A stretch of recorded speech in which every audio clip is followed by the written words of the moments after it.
Ada dah masuk. Ni.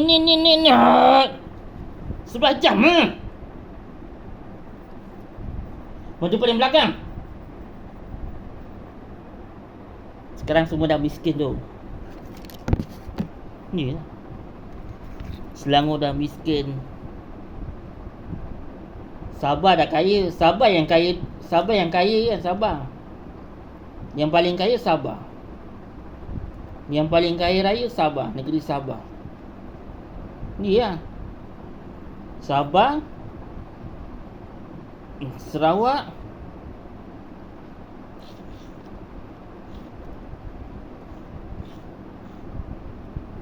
Sarawak kan dia ada buat challenge apa semut api peluru tu. Bapak sakit tu. Dia anak, orang kata anak jantan lah, anak jantan. Kita kan anak perempuan. Siapa tu? Siapa anak perempuan tu? Siapa nama tu? Anwar kan anak perempuan. Anwar kan perempuan, dia takut. Kiranya kalau Sarawak dengan Sabah, kalau Sarawak anak jantan, dia letak semut peluru tu sampai ada yang pingsan tau. Setengah orang ada yang mati. Sarawak lah challenge semut peluru. Aku dulu pernah tengok orang buat lah.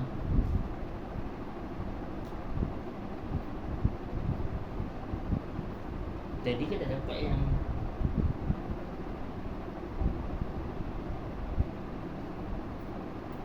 dulu Selangor kaya, sekarang Selangor dah miskin. Dulu Selangor kaya tau, banyak duit. Sekarang dia miskin sebab game. Yelah, sebab game lah. Lepas tu terpaksa nak bayar hutang ni, terpaksa dia jual minyak. Terpaksa dia cancel lah minyak tu. Dah dapatkan duit semula. Lepas ni kita akan tunduk pada China. Okey lah, tunduk pada China lah.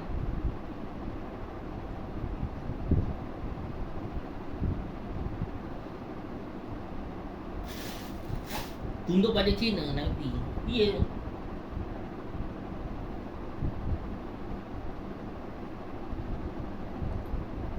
Dah lama kan kita tunduk pada China. China dengan India dia tunduk. Kita tunduk pada dia. Orang Melayu tak boleh bergaduh, tak boleh berlawan. Kita berlawan kena tangkap. Nanti dia ada buat undang-undang lah nanti.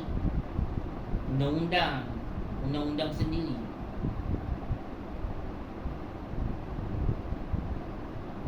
China kadang-kadang bahaya. China dengan India. Yang kaya nanti dengan India lah yang kaya.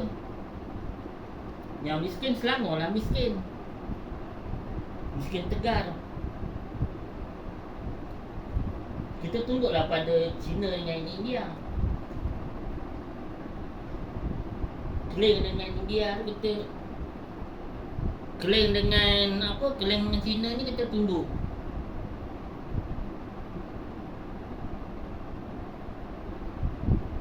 Kita dah tak ada duit lah panggil dia. Jatuh miskin. Tapi bawa mata ni kita.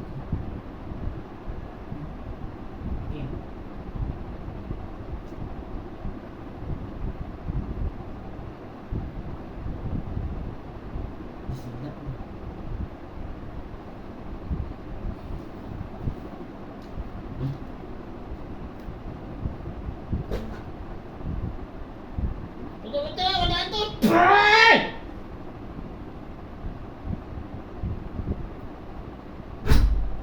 Dah. Nanti dia nak fitnah. Anwar lagi nak fitnah Anwar kan dia buat tak betul. Dia buat semuanya salah.